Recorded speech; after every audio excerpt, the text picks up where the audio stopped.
Good morning student, this is your 9th class chemistry and we have completed lesson number 3 जो मोल concept आपका exam से पहले बचा हुआ था वो भी हम अब कंप्लीट कर चुके हैं। तो अब आपका जो नया चैप्टर स्टार्ट होगा that is structure of atom. Structure of atom, हम एटम्स के बारे में पढ़ते आ रहे हैं कि atom is the smallest particle है जिससे कि सारी चीज़ें मिलकर बनी हैं। उस एटम का स्ट्रक्चर क्या है, ठीक है, उस एटम के अंदर और क्या क्या डिविजिबल पार्टिकल्स हैं, electron, proton and neutron. Dalton ने जो थ्योरी दी थी उसमें उसने यही बताया था कि एटम सिंगल है जो डिवाइड नहीं हो सकता, उससे छोटे हम किसी भी चीज़ को तोड़ नहीं सकते, उससे एटम को हम तोड़ नहीं सकते। Indivisible smallest unit of the matter, ये बोला था डाल्टन ने। लेकिन आगे आगे एक्सपेरिमेंट करे हैं जो साइंटिस्ट ने, उन्होंने बताया कि एटम्स में है फर्दर डिवाइड होता है इलेक्ट्रॉन, प्रोटॉन और न्यूट्रॉन में। तो आज हम उसी के कुछ पार्ट्स करेंगे कि एटम्स के ही पार्ट्स करेंगे। एटम्स का फर्स्ट पार्ट क्या था, इलेक्ट्रॉन, मतलब इलेक्ट्रॉन की डिस्कवरी करेंगे। अब हम डिस्कवर नहीं करेंगे, जे थॉमसन ने डिस्कवर किया उसकी डिस्कवरी को स्टडी करेंगे हम, ठीक है, इलेक्ट्रॉन की डिस्कवरी कैसे हुई। तो एक साइंटिस्ट था जे थॉमसन, उसने क्या किया, discharge tube experiment, tube experiment, discharge tube experiment किया उसने एक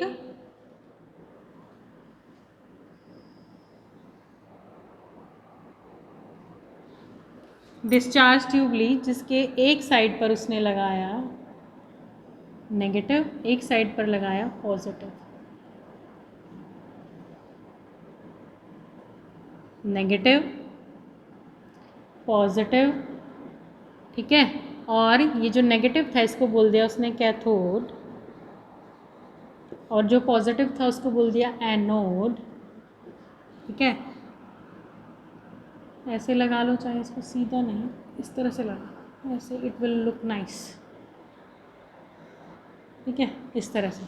और उसके बाद उसने क्या किया, इसमें इसको एक ट्यूब में फिट कर दिया, एक ट्यूब में फिट कर दिया।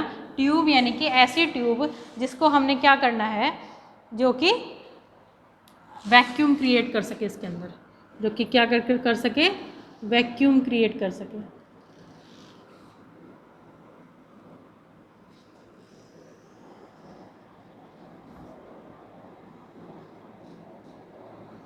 यहाँ पर एक नॉब लगा दी जो कि वैक्यूम क्रिएट कर सकती है, ठीक है। तो यहाँ अब जब उसने बेसिकली करना क्या चाहता था, उसने वो करना चाहता था कि जो गैस है, गैस का जो प्रेशर है, उस प्रेशर पर, नॉर्मल प्रेशर, नॉर्मल टेम्परेचर पर गैस के अंदर से कोई इलेक्ट्रिसिटी पास हो सकती है या नहीं हो सकती। इलेक्ट्रिसिटी पास होती है, गैस के पार्टिकल्स पे उसका क्या फ़र्क पड़ता है। तो इस तरह से वो एटम्स को स्टडी कर सकता है ना, ठीक है, गैस के एटम्स को स्टडी कर सकता है। तो उसने जब नॉर्मल प्रेशर के ऊपर इलेक्ट्रिसिटी पास की, इसमें नॉर्मल प्रेशर के ऊपर उसने इलेक्ट्रिसिटी पास की, जो गैस इसके अंदर प्रेजेंट है, ठीक है, जैसे ये गैस के पार्टिकल इसके अंदर प्रेजेंट है, उसने यहाँ पर इलेक्ट्रिसिटी पास की, कोई असर नहीं हुआ, कोई फ़र्क नहीं पड़ा।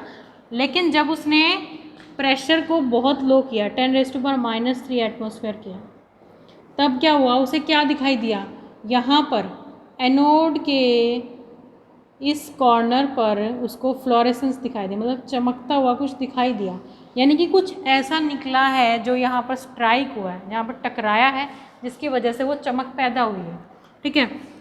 तो यहाँ से, क्योंकि वो कैथोड से निकल रही थी, क्या थी वो, कैथोड से निकल रही थी, इसीलिए जो निकल रहा है वो कैथोड से निकल रहा है, नेगेटिवली चार्ज है, उसको नाम दे दिया कैथोड रेज। क्या नाम दे दिया, कैथोड रेज, ठीक है। फर्दर जब इस पर स्टडी की गई, कैथोड रेज क्या कंटेन करती है, negatively charged particle, negatively charged particle. उन नेगेटिवली चार्ज पार्टिकल्स को क्या बोला गया, इलेक्ट्रॉन्स। उन नेगेटिवली चार्ज पार्टिकल्स को क्या बोला गया? इलेक्ट्रॉन्स। अब अगर इस यहाँ पर जो मैटर प्रेजेंट है, जिस भी चीज़ से कैथोड बना है उसके अंदर एटम है ना, हर मैटर के अंदर एटम होते हैं, उसके अंदर से कुछ नेगेटिव निकल रहा है, तो उस नेगेटिव को उसने क्या नाम दे दिया? इलेक्ट्रॉन्स।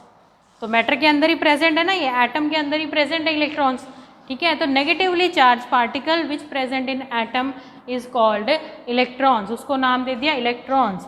और जो रेज निकली थी उसको नाम दे दिया उसने कैथोड रेज, और इसको कैथोड रेज एक्सपेरिमेंट भी बोलते हैं, जो जे थॉमसन ने इलेक्ट्रॉन इस तरह से डिस्कवर किए। और इलेक्ट्रॉन का जो मास था, मास कैसे? 1/1840 ऑफ हाइड्रोजन, हाइड्रोजन का मास का 1/1840 पार्ट इलेक्ट्रॉन का मास था। तो 9.1 इंटू 10⁻31 ये आया इलेक्ट्रॉन का मास। क्या आ गया? ये मास। ये भी आपके जे थॉमसन ने डिस्कवर किया था। क्या किया था उसने? एक बार फिर से देखो, जे थॉमसन ने एक ट्यूब ली, ग्लास ट्यूब, और उसके अंदर वैक्यूम क्रिएट कर सके इस तरह की अरेंजमेंट कर दी। वैक्यूम मतलब कोई गैस उसमें एटमॉस्फेयर ना हो, कुछ भी ना हो, वैकेंट हो। और एक ट्यूब ली उसके अंदर, ग्लास की ही, उसके अंदर गैस डाली, ठीक है, और फिर इलेक्ट्रिसिटी पास की। यहाँ पर कैथोड और एनोड दोनों मेटल्स ले लिए और यहाँ पर इलेक्ट्रिसिटी पास की। यहाँ पर कुछ भी एक्टिविटी शो नहीं हुई, यानी इलेक्ट्रिसिटी पास नहीं हुई। फिर उसने क्या किया? वैक्यूम को एडजस्ट किया और ये गैस यहाँ पे इसके प्रेशर को बहुत कम कर दिया, गैस के प्रेशर को बहुत लो कर दिया, ठीक है, यानी 10⁻⁴ एटमॉस्फेयर कर दिया। तब जब उसने इलेक्ट्रिसिटी पास की, तब एनोड पर क्या दिखाई दिया? कुछ चमकता हुआ दिखाई दिया। तब उसने ये कंक्लूजन निकाला कि कुछ हमारे कैथोड साइड से कुछ ऐसा निकल रहा है जो यहाँ जाकर टकरा रहा है। There is something which is coming out in the form of rays and getting struck over anode, and anode is showing fluorescence, चमक शो हो रही है यहाँ पे, and that fluorescent is because of these cathode rays, क्योंकि ये cathode से निकल रही थी, तो जे थॉमसन ने इसको कैथोड का नाम, कैथोड रेज का नाम दे दिया। फर्दर हमारे साइंटिस्ट ने स्टडी की तो उन्होंने कंक्लूजन निकाला जो कैथोड रेज हैं वो है नेगेटिवली चार्ज, और उनके अंदर जो पार्टिकल प्रेजेंट है they are also negatively charged. और नेगेटिवली चार्ज पार्टिकल को उसने क्या बोल दिया? इलेक्ट्रॉन्स। क्या बोल दिया? इलेक्ट्रॉन्स बोल दिया। तो ये क्या था? आपकी कैथोड रे एक्सपेरिमेंट। तो मेन ऑब्जर्वेशन क्या थी इसकी? मेन ऑब्जर्वेशन क्या थी कि कैथोड रेज से कुछ निकल, कैथोड से रेज निकल रहे हैं जिनको कैथोड रेज बोला गया, and those are negatively charged in nature. Further उसी को बोला गया कि वो क्या है? इलेक्ट्रॉन है। इस तरह से आपका cathode ray experiment J Thomson ने किया। इसको डिस्चार्ज ट्यूब एक्सपेरिमेंट भी बोलते हैं, क्योंकि इसमें क्या है? डिस्चार्ज ट्यूब यूज़ हुई है, ठीक है, डिस्चार्ज ट्यूब यूज़ हुई है। तो जो उसने 10⁻⁻⁴ एटमॉस्फेयर पे प्रेशर पे ये जो एक्सपेरिमेंट किया, इससे पहले भी उसने अलग अलग प्रेशर्स पे इसको ट्राई करके देखा था। मतलब जब नॉर्मल प्रेशर था तब कोई फ़र्क नहीं पड़ा, उसने और डिक्रीज़ किया उसको 10⁻² पर, कोई फ़र्क नहीं पड़ा, कोई रिएक्शन नहीं हुई। लेकिन जब और रिड्यूस किया उसने प्रेशर गैस का, यानी कि गैस के पार्टिकल को और निकाला उसके अंदर से, तो क्या रिएक्शन आई? यहाँ पर एनोड पर कुछ ऑब्जर्व हुआ, ठीक है, and that observation was called as cathode rays. इसको उसने कैथोड रेज का नाम दिया।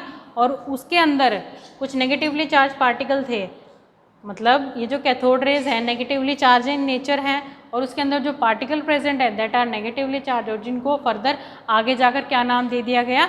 इलेक्ट्रॉन्स।